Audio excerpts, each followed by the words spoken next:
ನಾನು ತುಂಬ ಕಡಿಮೆ ಕಾಲು ಎಳೆಯೋದು. ಇಲ್ಲ, ಕಾಲು ಎಳೆಯೋದಕ್ಕಿಂತ ಕೆಲಸ ಜಾಸ್ತಿ ಮಾಡಿದ್ದೀವಿ. ಅದನ್ನ ನೀವೇ ನೋಡಿದ್ದೀರಾ. 3 days ಶೂಟ್ ಮಾಡಿದ್ದು ಮೂಡಿಗೆರೆಯಲ್ಲಿ.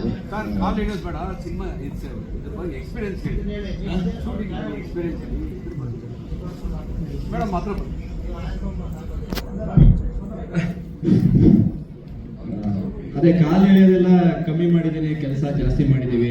ನೀವೇ ನೋಡಿದ್ದೀರಾ ಆಲ್ಬಮ್ಸನ್ನು. 3 ದಿನ ಮೂಡಿಗೆರೆಯಲ್ಲಿ ಶೂಟ್ ಮಾಡಿದ್ದೀವಿ. ತುಂಬ ನಮ್ಮ ಯೂನಿಕಾರ್ನ್ ಟೀಮ್ ಅವರು ತುಂಬ ಶ್ರದ್ಧೆಯಿಂದ ಅವ್ರ ಕೆಲಸನ ತುಂಬ ಚೆನ್ನಾಗಿ ನಿಭಾಯಿಸಿದ್ದಾರೆ ಅಂತ ಅಂದ್ಕೊಂಡಿದ್ದೀನಿ. ಅವ್ರ ಕೆಲಸ ಮಾಡಬೇಕಂದ್ರೆ 3 days ನಾವು ಆ್ಯಸ್ ಅ ಫ್ಯಾಮಿಲಿಯಾಗೆ ಇದ್ವಿ. ಆ್ಯಸ್ ಅ ಫ್ಯಾಮಿಲಿಯಾಗಿ ವರ್ಕ್ ಮಾಡಿದ್ದೀವಿ. ತುಂಬ ಚೆನ್ನಾಗಿ ಅವರ ಕೆಲಸ, ಆಮೇಲೆ ಅವರೊಬ್ಬೊಬ್ಬರು ಲೈಕ್ ಕ್ಯಾಮ್ರಾಮನ್ ಆಗಿರ್ಬೋದು, ಕೊರಿಯೋಗ್ರಾಫರ್ ಆಗಿರ್ಬೋದು, ನಮ್ಮ ಆಕಾಶ್ ಡೈರೆಕ್ಟರ್ ಕಮ್ ಪ್ರೊಡ್ಯೂಸರು, ಪ್ರತಿಯೊಬ್ಬರು ಅವ್ರವ್ರ ಕೆಲಸ ಚೆನ್ನಾಗಿ ಮಾಡಿದ್ದಾರೆ. ತುಂಬ ಎಂಜಾಯ್ ಮಾಡಿಕೊಂಡು, ತುಂಬ ಸ್ಪಂದನ ಅವರ ಕಾಲೆಳೆಕೊಂಡು ಈ ಆಲ್ಬಮ್ ಸಾಂಗ್ನ ಮಾಡಿದ್ದೀವಿ. ಆಮೇಲೆ ನಾನು PRK ಪ್ರೊಡಕ್ಷನ್ ಬಂದಾಗ PRK ಪ್ರೊಡಕ್ಷನಲ್ಲಿ ಏನಾದರೂ ಒಂದು ಪ್ರಾಜೆಕ್ಟ್ ಮಾಡಬೇಕು ಅಂತ ಅವಾಗಿಂದ ಅಂದ್ಕೊಂಡಿದ್ದೆ. ನಾನು ಆಲ್ಬಮ್ ಸಾಂಗ್ ಮಾಡಬೇಕಂದ್ರೆ PRK ಆಡಿಯೋಲ್ಲಿ ರಿಲೀಸ್ ಆಗುತ್ತೆ ಅಂತ ಗೊತ್ತಿರಲಿಲ್ಲ. And thank you for that.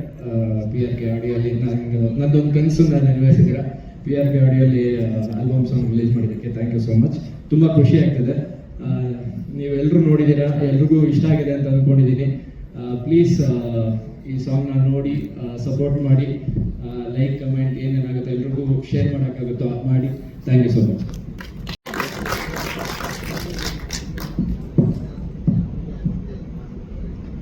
Sir ಕೇಳಿಸಿಲ್ಲ. ಮೊದಲನೇದಾಗಿ ಪ್ರೆಸ್ ಅವರಿಗೆಲ್ಲರಿಗೂ ನಮ್ಮ ಕಾರ್ಯಕ್ರಮಕ್ಕೆ ಸ್ವಾಗತ. ನಾವು ಕೇಳಿದ ತಕ್ಷಣ ಇಷ್ಟು ಜನ ಬಂದಿದ್ದೀರಾ. ಈ ಥರ ಹೊಸ ತಂಡಕ್ಕೆ ಮೊದಲನೇದಾಗಿ ಸಪೋರ್ಟ್ ನಿಂತ್ಕೊಂಡು ಯಾವಾಗಲೂ ಪ್ರೆಸ್ ಆ್ಯಂಡ್ ಮೀಡಿಯಾ. ಸೊ ನಿಮಗೆ ವೆಲ್ಕಮ್ ನಮ್ಮ ಪ್ರೋಗ್ರಾಮ್ಗೆ, ನಮ್ಮ ಜಿನುಗು ಮಳೆ ಆಡಿಯೋ ಲಾಂಚ್ಗೆ ನಿಮ್ಗೆಲ್ಲರಿಗೂ ಒಂದು ಚಪ್ಪಾಳೆ ಬರಲಿ ಪ್ಲೀಸ್. ಆ್ಯಂಡ್ ನನ್ನ ಮಾತು ಶುರು ಮಾಡೋಕ್ಕೆ ಮುಂಚೆ PRK audio, Ashwini ma'am, Puneeth sir and ನಮ್ಮ ಫೇವ್ರೆಟ್ ಸುದೀಪ್ ಸರ್ನ ನೆನೆಸ್ಕೊಳ್ಳೋಕೆ ಇಷ್ಟಪಡ್ತೀನಿ. ಬಿಕಾಸ್ ಒಂದು ಒಳ್ಳೆ ಆಡಿಯೋ ಲೇಬಲಲ್ಲಿ ನಮ್ಮ ಆಲ್ಬಮ್ ಸಾಂಗ್ ರಿಲೀಸ್ ಆಗ್ತಿದೆ ಅನ್ನೋ ಖುಷಿ ತುಂಬ ಇದೆ. ನಮ್ಮ ಜಿನುಗು ಮಳೆ ಒಂದು ರೊಮ್ಯಾಂಟಿಕ್ ಸಾಂಗ್ ನೀವೇ ನೋಡಿದಂಗೆ ಇವತ್ತು 5:55ಕ್ಕೆ PRK ಆಡಿಯೋ ಲೇಬಲಲ್ಲಿ ಆಡಿಯೋ ಯೂಟ್ಯೂಬ್ ಚಾನಲಲ್ಲಿ ರಿಲೀಸ್ ಆಗಿದೆ. ಆ್ಯಂಡ್ ನಾನು ಧನುಷ್ ಮುಖ್ಯ ಪಾತ್ರದಲ್ಲಿ ಕಾಣಿಸ್ಕೋತಾ ಇದ್ದೀವಿ. ಹಾಗೆ ನಮ್ಮ ಡೈರೆಕ್ಟರ್ ಆಕಾಶ್ ಸರ್ ಡೈರೆಕ್ಟ್ ಮಾಡಿದ್ದಾರೆ ಆ್ಯಂಡ್ ಪ್ರೊಡ್ಯೂಸ್ ಕೂಡ ಮಾಡಿದ್ದಾರೆ. ಆ್ಯಂಡ್ ಅವಿನಾಶ್ ಸರ್ ಮ್ಯೂಸಿಕ್ ಮಾಡಿದ್ದಾರೆ. ತುಂಬ ಚೆನ್ನಾಗಿ ನಾನು ಕೇಳಿದ ತಕ್ಷಣ ಫಸ್ಟು ಆಲ್ಬಮ್ ಸಾಂಗ್ ಮಾಡಬೇಕು ಅಂತ ಮಾಡ್ತೀನಿ ಅಂತ ಹೇಳೋದಕ್ಕೆ ಕಾರಣ ನಿಮ್ಮ music sir. Thank you so much. And ನಮ್ಮ ಎಂಟೈರ್ ಟೀಮ್ ಯೂನಿಕಾರ್ನ್ ಎಂಟರ್ಟೈನ್ಮೆಂಟ್ ಅವರು ಅಪ್ರೋಚ್ ಮಾಡಿದ ರೀತಿ ಆಗಿರ್ಬೋದು. ಬಿಕಾಸ್ ಟೀಮಲ್ಲಿ ವರ್ಕ್ ಮಾಡಿರೋರು ಎಲ್ಲರೂ ತುಂಬ ದೊಡ್ಡ ದೊಡ್ಡ ಸಿನಿಮಾಗಳಲ್ಲಿ ಡೈರೆಕ್ಷನ್ ಟೀಮಲ್ಲಿ ವರ್ಕ್ ಮಾಡಿದ್ದಾರೆ, UFX ಟೀಮಲ್ಲಿ ವರ್ಕ್ ಮಾಡಿದ್ದಾರೆ, ಸೊ VFX ಟೀಮಲ್ಲಿ ವರ್ಕ್ ಮಾಡಿದ್ದಾರೆ. ಆ್ಯಂಡ್ ಸೊ ಲೈಕ್ ಹೆಸರು ತಗೊಳಕ್ಕೆ ಇಷ್ಟಪಡ್ತೀನಿ. ವಿಕ್ರಾಂತ್ ರೋಣ ಆಗಿರ್ಬೋದು, UI ಆಗಿರ್ಬೋದು, ಇಂಥ ಪ್ರಾಜೆಕ್ಟ್ಗಳಲ್ಲಿ ಕೆಲಸ ಮಾಡಿದ್ದಾರೆ. And Akash sir, Upendra sir ಅವರಿಗೆ ಅಸಿಸ್ಟೆಂಟ್ ಆಗಿ ಕೆಲಸ ಮಾಡಿದ್ದಾರೆ. ಸೊ ಇದೆಲ್ಲ ಅವ್ರ ಬ್ಯಾಕ್ಗ್ರೌಂಡ್ ಹೇಳಿದಾಗ ಓಕೆ ಟೀಮ್ ಚೆನ್ನಾಗಿದೆ ಅಂತ ಅನಿಸ್ತು. ಅದು ಎಲ್ಲದಕ್ಕಿಂತ ಮೇಲೆ ಓಕೆ ಯಾಕೆ ಪ್ರಾಜೆಕ್ಟ್ ನೀವು ಯಾಕೆ ಮಾಡ್ತಿದ್ದೀರಾ ಅಂತ ನಾನು ಅವ್ರನ್ನ ಕೇಳಿದಾಗ ಕೂಡ ಅವ್ರು ಹೇಳಿದ್ದು ನಮಗೆ ಸಿನಿಮಾ ಮಾಡಬೇಕು ಅಂತ ಆಸೆ ಇದೆ. ಆ ಸಿನಿಮಾ ಕ್ವಾಲಿಟಿನ ಸೇಮ್ ಕ್ವಾಲಿಟಿನ ಆಲ್ಬಮ್ ಸಾಂಗಲ್ಲಿ ನಾವು ತಂದು ತೋರಿಸಿ ಮಾಡಬೇಕು ಅಂತ ಅಂದ್ಕೊಂಡಿದ್ದೀವಿ ಅಂತ ಹೇಳಿದ್ರು. So congratulations.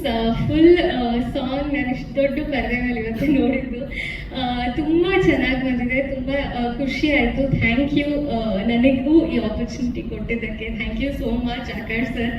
ಅದ್ರ ಜೊತೆಲಿ ಜನಗೋಮಳೆನೂ ನೆನಪಲ್ಲಿ ಇರೋ ಥರ ಆಗಲಿ ಅಂತ ನಾನು ಎಲ್ಲರ ಹತ್ರ ಕೇಳ್ಕೊಳ್ತಾ ಇದ್ದೀನಿ. ದಯವಿಟ್ಟು ಎಲ್ಲರೂ ನಿಮ್ಮ ಫ್ರೆಂಡ್ಸ್ಗೆ, ಫ್ಯಾಮಿಲಿಗೆ ಎಲ್ಲರಿಗೂ ಶೇರ್ ಮಾಡಿ ಸಪೋರ್ಟ್ ಮಾಡಿ ಅಂತ ಕೇಳ್ಕೊಳ್ಳೋಕೆ ಇಷ್ಟಪಡ್ತೀನಿ.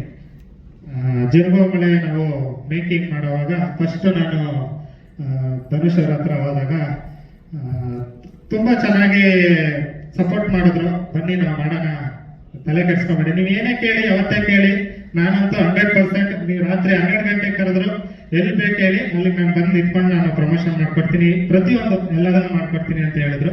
ನಾನು ಫಸ್ಟು ಧನುಷ್ ಅವರಿಗೆ ಥ್ಯಾಂಕ್ಸ್ ಹೇಳಕ್ಕೆ ಇಷ್ಟಪಡ್ತೀನಿ. ನೆಕ್ಸ್ಟ್ ಸ್ಪಂದನ ಅವರು ಅಷ್ಟೇ ತುಂಬ ಚೆನ್ನಾಗಿ ಸಪೋರ್ಟ್ ಮಾಡಿದ್ದಾರೆ, ಮತ್ತೆ ಎಲ್ಲದಕ್ಕೂ ಚೆನ್ನಾಗಿ ಸಪೋರ್ಟ್ ಮಾಡಿದ್ದಾರೆ. ಮತ್ತೆ ನಾನು ಪರ್ಟಿಕ್ಯುಲರ್ ಆಗಿ ಮ್ಯೂಸಿಕ್ ಕಡೆ ಬರೋದಾದ್ರೆ ನಮ್ಮ ಅವಿನಾಶ್ ಸರ್, ಫಸ್ಟ್ ನಾನು ಆಕ್ಚುಲಿ ಇದನ್ನ ಶಾರ್ಟ್ ಫಿಲಮಿಂಗ್ ಅಂತ ಮಾಡ್ಕೊಂಡಿದ್ದ ಒಂದು ಸ್ಟೋರಿ ಇದು. ಅದನ್ನ ಆಮೇಲೆ ನಾನು ಯಾಕೆ ಇದನ್ನ ಮ್ಯೂಸಿಕ್ ಮಾಡಬಾರ್ದು ಅಂತ ಹೇಳಿ ಪ್ಲಾನ್ ಮಾಡಿ ಅವಿನಾಶ್ ಸರ್ ಹತ್ರ ಹೋದಾಗ, ಅವಿನಾಶ್ ಸರ್ ಇದು ರೊಮ್ಯಾಂಟಿಕ್ ಲವ್ ವಿಲೇಜ್ ಅಲ್ಲಿ ನಡೆಯೋ ಸ್ಟೋರಿ ತುಂಬಾ ಚೆನ್ನಾಗಿ ಬರುತ್ತೆ ಅಂತ ಹೇಳಿ ಮಾಡಿಕೊಟ್ರು. ರಿಯಲಿ ಫಸ್ಟ್ ಟೈಮ್ ನಾನು ಕೇಳಿದಾಗ ನನಗೆ ತುಂಬಾ ಖುಷಿ ಆಗಿತ್ತು. ಇವಾಗ ನೀವು ವಿಡಿಯೋ ನೋಡಿದಾಗ ನಿಮಗೂ ಅಷ್ಟೇ ಖುಷಿ ಆಗಿರ್ಬೋದು. ಅದ್ರ ಜೊತೆಲಿ ನಾನು ಪರ್ಟಿಕ್ಯುಲರ್ ಆಗಿ ಹೇಳಿದ್ದೆ, ನಮಗೆ ಇದ್ರ ಲಿರಿಕ್ಸ್ ನಾಗಾರ್ಜುನ ಶರ್ಮನೇ ಬರೀಬೇಕು ಅಂತ ಹೇಳಿದ್ದೆ. ನಾಗಾರ್ಜುನ ಶರ್ಮ ಅವ್ರು ತುಂಬಾ ಬಿಸಿ ಇದ್ರು ನಮಗೋಸ್ಕರ ಫ್ರೀ ಮಾಡ್ಕೊಂಡು ಈ ಸಾಂಗ್ ನ ಬರ್ದ್ಕೊಟ್ರು. ನೀವು ಈ ಸಾಂಗ್ ಅಲ್ಲಿ ಪ್ರತಿಯೊಂದು ಲಿರಿಕಲ್ಲೂ ನೋಡ್ಬೋದು, ನೀವು ಒಂದೊಂದು ಲೈನ್ ಅಲ್ಲೂ ಒಂದೊಂದು ಅರ್ಥ ಚೆನ್ನಾಗಿದೆ. ಎಲ್ಲ ಕಂಪ್ಲೀಟ್ ಆಗಿ ಇವಾಗ ರೀಲ್ಸ್ ಮಾಡೋರಿಗೆ ಆಗ್ಬೋದು, ಪ್ರಮೋಷನ್ ಮಾಡೋ ರೀಲ್ಸ್ ಮಾಡೋಕ್ಕೆ ತುಂಬಾ ಹುಕ್ ಲೈನ್ಸ್ ಇದೆ ಈ ಸಾಂಗ್ ಅಲ್ಲಿ. ದಯವಿಟ್ಟು ಎಲ್ಲರೂ ಈ ಸಾಂಗ್ಗೆ ರೀಲ್ಸ್ ಮಾಡಬೇಕಾಗಿ ಕೇಳ್ಕೊಳ್ತಾ ಇದ್ದೀನಿ. ಮೊದಲನೇ +1 ಅಂದರೆ ಅದು ಮ್ಯೂಸಿಕ್ ಫಸ್ಟ್ ಹೋಗಬೇಕು. ನನಗೆ ತುಂಬ ಖುಷಿ ಆಯಿತು. ಅಂದರೆ ಯೂಶಲಿ ಈಗಿನ ಮ್ಯೂಸಿಕ್ಗಳಲ್ಲಿ ಏನಾಗುತ್ತೆ, ಎಲ್ಲ ಇನ್ಸ್ಟ್ರೂಮೆಂಟ್ಸ್ ಬಳಸಿರ್ತಾರೆ, ತುಂಬ ಚೆನ್ನಾಗಿರುತ್ತೆ, ಮೆಲೋಡಿಕ್ ಆಗಿರುತ್ತೆ, ಬಟ್ ಒಂದು ಲೋಡ್ ಇರಲ್ಲ, ಒಂದು ಮ್ಯೂಸಿಕಲ್ ಲೋಡ್ ಅಂತ ಅಥವಾ ಟ್ಯೂನನ್ನು ನಾವು ಮತ್ತೆ ಕೇಳಬೇಕು ಅಂತ ಒಂದು ಏನಂತಾರೆ ಅದನ್ನ, ಆ ಫೀಲ್ ಬರಲ್ಲ, ತಿರ್ಗಾ ಕೇಳಬೇಕಿದ್ನ ಅಂತ. ಬಟ್ ಈ ಸಾಂಗಲ್ಲಿ ನನಗೊಂದು ಸ್ವಲ್ಪ ಆ ಫೀಲ್ ಬಂತು. And I would watch this video again. ನನ್ನ ಮನೆಗೆ ಹೋಗಿ ತಿರ್ಗಾ ಹಾಕೊಂಡು ಕೇಳಬೇಕು ಅಂತ ಅನ್ಸುತ್ತೆ. ಸೊ ಆ ಥರ They both look beautiful on screen. ನಾನು ಧನುಷ್ ಆ ಲುಕ್ ಅಲ್ಲಿ ನೋಡಿದ್ ಫಸ್ಟ್ ಟೈಮ್ ಅಂಡ್ ಸಕ್ಕತ್ತಾಗಿ ಕಾಣ್ತಿದ್ರು. ಅಂಡ್ ಆಸ್ ಆಲ್ವೇಸ್ ಸ್ಪಂದನ ತುಂಬಾ ಬ್ಯೂಟಿಫುಲ್ ಆಗಿ ಕಾಣ್ತಾಳೆ ಸ್ಯಾರಿನಲ್ಲಿ. ಫಸ್ಟ್ ಇದನ್ನು ಸ್ಯಾರಿ ಅವಳಿಗೆ ಹೇಳಿ ಮಾಡ್ಸಿರೋ ತರ ಇರುತ್ತೆ. So they both look beautiful on screen. And second ನಾನು ಅಪ್ರಿಷಿಯೇಟ್ ಅಂದ್ರೆ ನನಗೆ ತುಂಬಾ ಪರ್ಸನಲಿ ಇಷ್ಟ ಆಗಿದ್ದು ವಿಜುವಲಿಟಿ. ತುಂಬಾ ಚೆನ್ನಾಗಿ ಕ್ಯಾಪ್ಚರ್ ಮಾಡಿದ್ದಾರೆ. I don't know who is DOP.